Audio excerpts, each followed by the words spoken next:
अस्सलाम वालेकुम।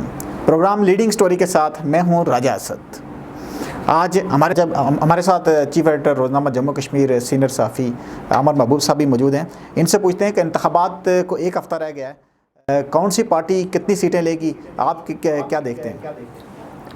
देखिए राय साहब, अभी तो बिल्कुल करीब है टाइम 8-10 सीटों पे, लेकिन जैसे राय साहब ने कहा कि आज़ाद कश्मीर के अंदर ये ट्रेंड रहा है हमेशा से कि जो पार्टी वफाक में होती है वो ही इलेक्शन में जीत जाती है।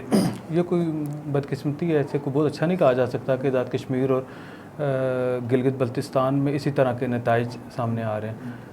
अभी तक जो है आज़ाद कश्मीर में 45 नशस्तों के ऊपर डायरेक्ट जो 25 जुलाई को इंतखाबात होने जा रहे हैं, उसमें जो मुझे अभी तक लगता है या जो मुख्तलिफ़ सर्वे और ख़ास तौर पे जो हमारे मुख्तलिफ़ अदारे जो काम कर रहे हैं उस पर उनका ख़्याल है कि आज़ाद कश्मीर की 33 नशस्तों में से 19 नशस्तों पे PTI को बरतरी है और माजरीन जम्मू और कश्मीर की 12 नशस्तों में से 7 पे PTI को बरतरी है। एक का पीपल पार्टी को बताया जा रहा है माजरीन में, और 4 नशस्तें जो हैं वो बताई जा रही हैं कि उस पर अभी तक मुस्लिम लीग नून की अक्सरियत है। और आज़ाद कश्मीर की 19 के अगर निकाल दिया जाए तो फिर 14 नशस्तें बचती हैं। 14 नशस्तें जो हैं वो बज़ाहिर तकसीम होनी है मुस्लिम लीग नून में, पाकिस्तान पीपल्स पार्टी में, मुस्लिम कॉन्फ्रेंस में, जम्मू कश्मीर पीपल पार्टी भी है, और एक आध आज़ाद उम्मीदवार के भी जीतने के इम्कानात हैं। तो अभी जो है वो कबल वक्त हैं, सारी चीज़ें गैर मुसद्दक़ हैं, लेकिन जो आखिरी हफ़्ता है वो डेफिनेट जो है वो चीज़ें शायद कोई उसमें रद्दोबदल हो सकता है। तो मेरा ये ख़्याल है कि अभी तक जो है वो इन्हें 26 नशस्तों पे वाज़ेह बरतरी हासिल है तहरीक इंसाफ को। अगर इन्हें 26 नशस्तें मिल जाती हैं राय साहब, तो उसके बाद इन्हें 3 ख़वातीन की नशस्तें मिल जाएंगी। इनकी तादाद 29 हो जाती है, एक टेक्नोक्रेट की, एक ओवरसीज़ की और एक उलमा मशाइख की।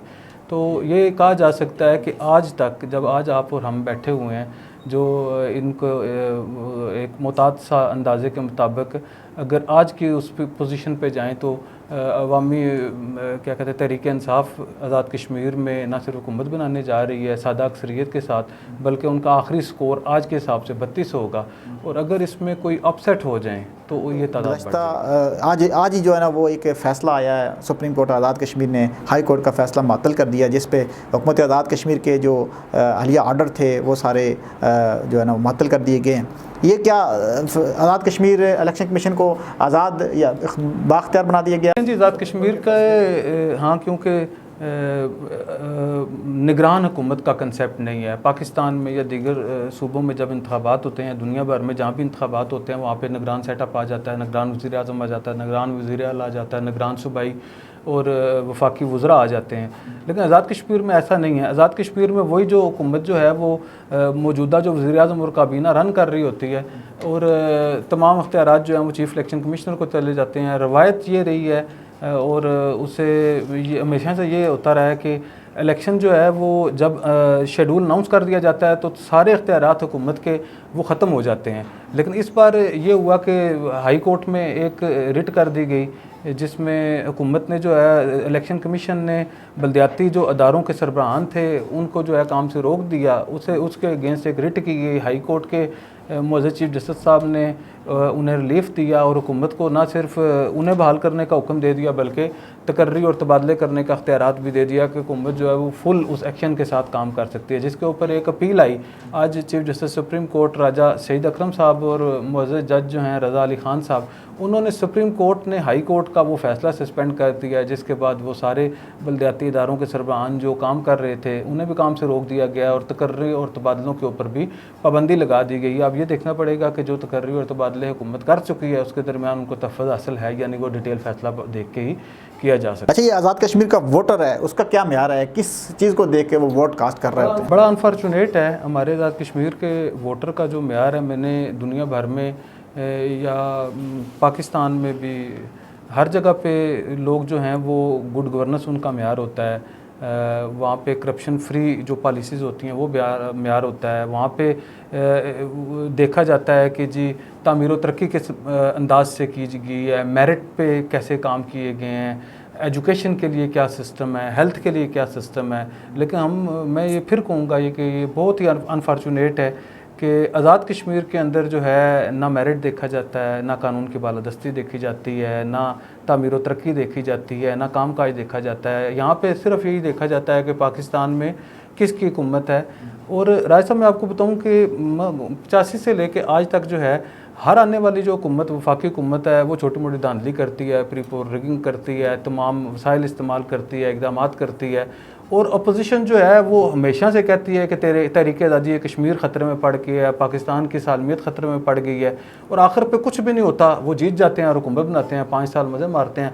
आने वाले दौर में आप सिर्फ एक मिसाल देखें कि जब मुस्लिम कॉन्फ्रेंस में सरदार अतीक अहमद ख़ान साहब की हुकूमत थी, जब वो उन्होंने 2 बार वज़ीर-ए-आज़म बने और जब वो उन्हें रिप्लेस किया गया पीपल पार्टी ने, तो मुस्लिम कॉन्फ्रेंस जो है वो 4-5 नशस्तों के ऊपर आ गई। उसके बाद जब मुस्लिम कॉन्फ्रेंस के बाद पीपल पार्टी की हुकूमत आई तो पिछली बार पीपल पार्टी जो है वो 3 नशस्तों पे आ गई। अब मुस्लिम कॉन्फ्रेंस के पीपल पार्टी के बाद मुस्लिम लीग नून पिछली बार इनका शायद स्कोर 38 था। अभी 38 के बाद 8 पे ना होना मुझे ये समझ में नहीं आता। आज़ाद कश्मीर में काम भी हुए, आज़ाद कश्मीर में 13वीं तरामीम भी हुई।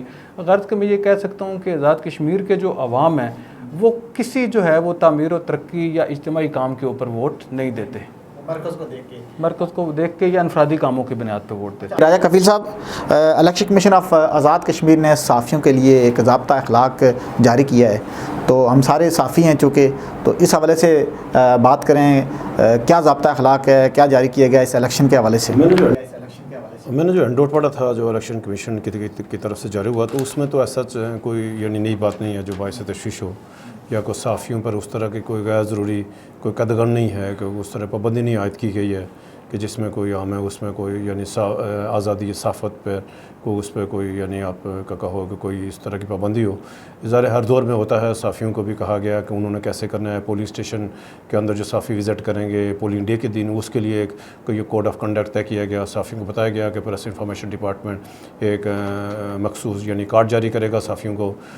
उसके साथ फिर उन्होंने कहा ये जो यानी जो गैर ज़रूरी किसी की दिल आज़ारी हो, कोई ऐसी मजहबी कोई यानी आप यूँ का तफरकाबाजी, कोई सियासी इस तरह यानी ऐसा कोई मवाद ना छपा जाए कि जिससे ये कशीदगी में इजाफा हो या कोई यानी बरादरियों की सियासत कहीं उसमें तो टकराव की सूरत हाल हो। एक अच्छा है, उसमें कोई मैंने सारा पढ़ा है, तो उसमें कोई ऐसी बात नहीं है कि जो अच्छी बात है। उस साफ़ियों को भी भाई आपने उसका यानी जो हमारा कोड ऑफ कंडक्ट हमारा अपने तौर पर भी है।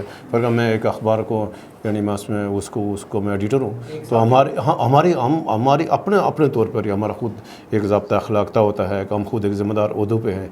तो हमारी ख़ुद भी है कि हमारे कलम से कोई ऐसी ख़बर ना छापे कि जिससे किसी दूसरे उम्मीदवार को नुकसान पहुँच रहा हो या कोई यानी बवाल राय पे हो, कोई इससे झूठ फन भी।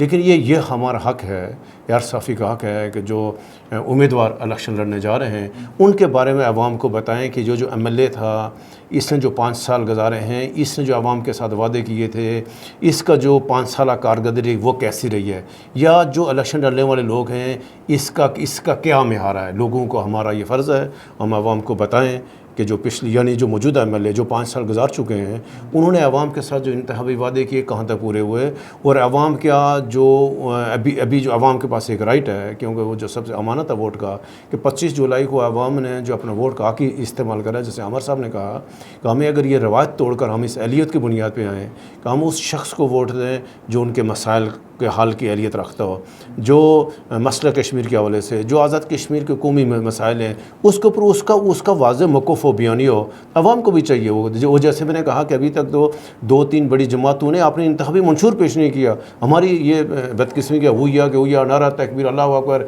शेर आ गया, घोड़ा आ गया, ये अफसोसनाक बात है। लोग आप हैं जो हमारे यानी जमहूरी माशरे हैं जहाँ तरक्की याफ्ता मुल्क है, वहाँ तो टीवी डिबेट होते हैं, मंशूर बताना पड़ता है कि आप क्या करेंगे।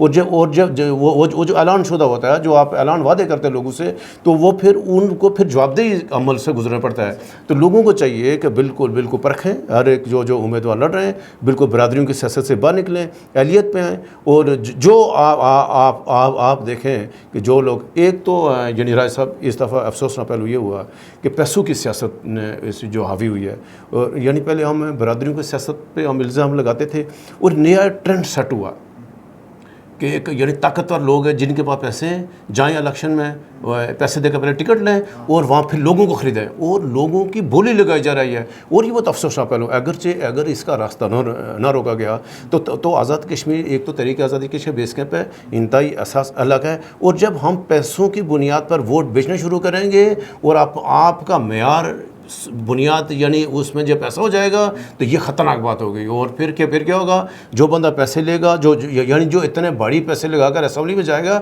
आपके मिसाल क्यों मालूम, वो कहेगा भाई मैंने तो वोट खरीद के आया हूँ, वो तो अपने पैसे कमाएगा। तो इसका मैं आपको देखो बस्ती बाग में अभी यानी जिस हल्के से मेरा तल्लुक है, वहाँ एक उम्मीदवार बहुत बड़ी भारी जो इन्वेस्टमेंट करके गया है और वो ना सिर्फ आज़ाद कश्मीर पाकिस्तान बल्कि दुनिया में ज़ेर बहस है कि भाई ये कैसे हो गया सारा। कितने यानी पहले मैं इससे पहले आज़ाद कश्मीर जितने इलेक्शन होते थे, हमारी जो कौमी सलामती के लोग होते थे बहुत इज़्ज़त एहतराम होता था। वहाँ लोग इसको एक चीज़ को मॉनिटर करते थे, यार कहीं को गलत पैसा ना इस्तेमाल हो रहा हो। अभी तो सरेआम खुलेआम आप इस बात के अभी जो पाकिस्तान पीटीआई की जो वफाकी मतलब वो पार्टी है, इनके पास तो कश्मीर काउंसिल का तो फंड जो ख़त्म हो गया था, इन्होंने कैश पैसे दिए हैं, कैश पैसे दिए। एक मिनट सर, इस सुने जो इनको था कि ये उम्मीदवार जीत जाएगा उसको 1.5 से 2 करोड़ रुपए दिए हैं, और जो जिनको पता है ये 100% हारेगा उसको कम से कम 50 लाख रुपए दिए हैं। लोगों को चाहिए